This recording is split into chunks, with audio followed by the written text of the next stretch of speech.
آج میں بھی بہن کا رشتہ رکھتا ہوں، آپ بھی بہن کا رشتہ رکھتے ہیں۔ ہم کتنی عزت اپنی بہنوں کو دینے کا مزاج رکھتے ہیں۔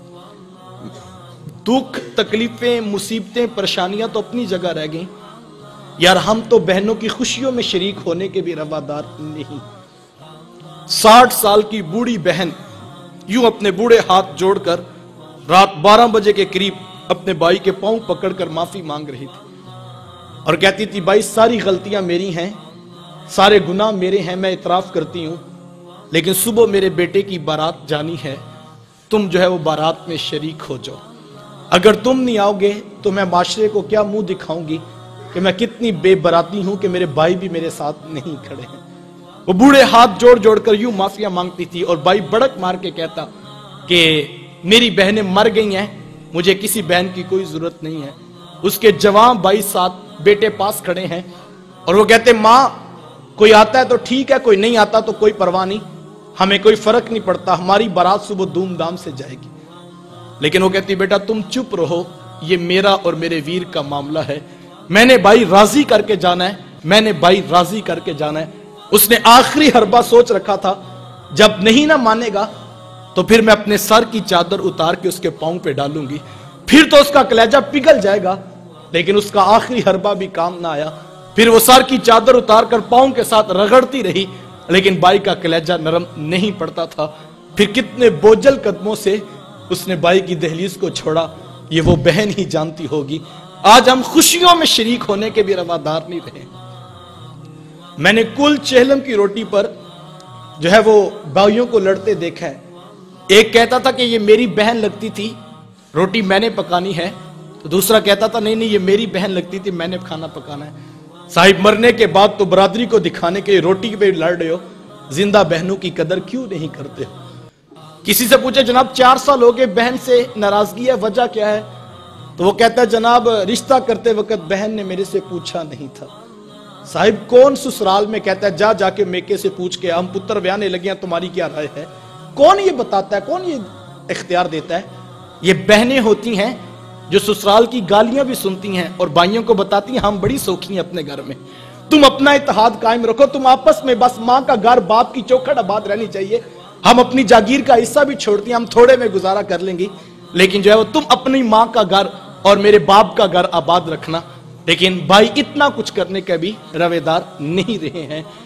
بہنوں کو عزت میرے حضور نے دی ہے۔ جب بیٹی ذبح کی جا رہی تھی، بہنیں زندہ درگور کی جا رہی تھی، ماں کو منڈیوں میں بیچا جا رہا تھا، اس دور میں بیوی کی کیا حیثیت ہوگی؟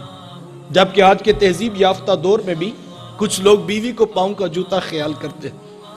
میرے حضور ازواج مطہرات کے ساتھ جو محبتوں بری داستانیں رقم کی ہیں، معاشرہ ان کی مثال نہیں لا سکتا ہے۔ کسی کو حضور حمیرہ کہہ کے پکارتے ہیں، کسی کے لیے بکری کا بچہ ذبح کرتے ہیں اور گوشت کے مختلف ٹکڑے ان کی سہیلیوں کے ہاں بیچتے ہیں۔ حضور کثرت سے حضرت خدیجہ الکبریٰ رضی اللہ تعالی عنہا کا ذکر کیا کرتے ہیں۔ سیدہ عائشہ صدیقہ رضی اللہ تعالیٰ عنہ فرماتی ہیں کہ میرا جو ان سے رشتہ تھا تو ایک دن مجھ سے نہ رہا گیا اور میری زبان سے بے ساختہ نکل گیا، حضور اللہ نے آپ کو بہتر ازواج عطا کر دی ہیں اور آپ ابھی تک اس بوڑھی عورت کا ذکر نہیں چھوڑتے ہیں۔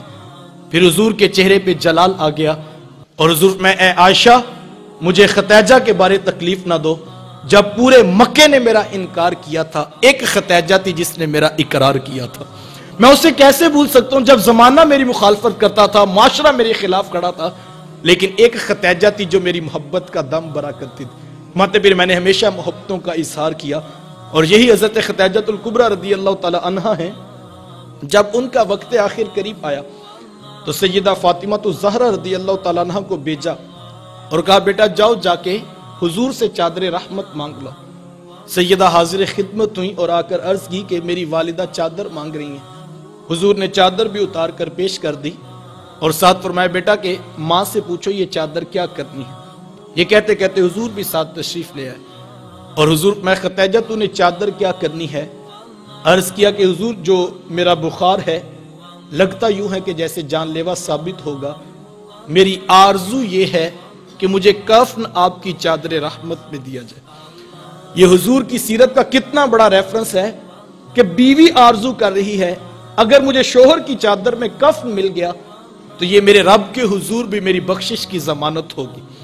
حضور نے چادر بھی اتار کر پیش کر دی اور ساتھ تاریخ ساز جملہ ارشاد فرمایا، خدیجہ تو نے تو صرف چادر مانگی ہے، لو ارتی جلدی لآتیتکی، اگر تم مجھ محمد کی جلد بھی مانگتی میں وہ بھی اتار کے پیش کر دیتا ہوں۔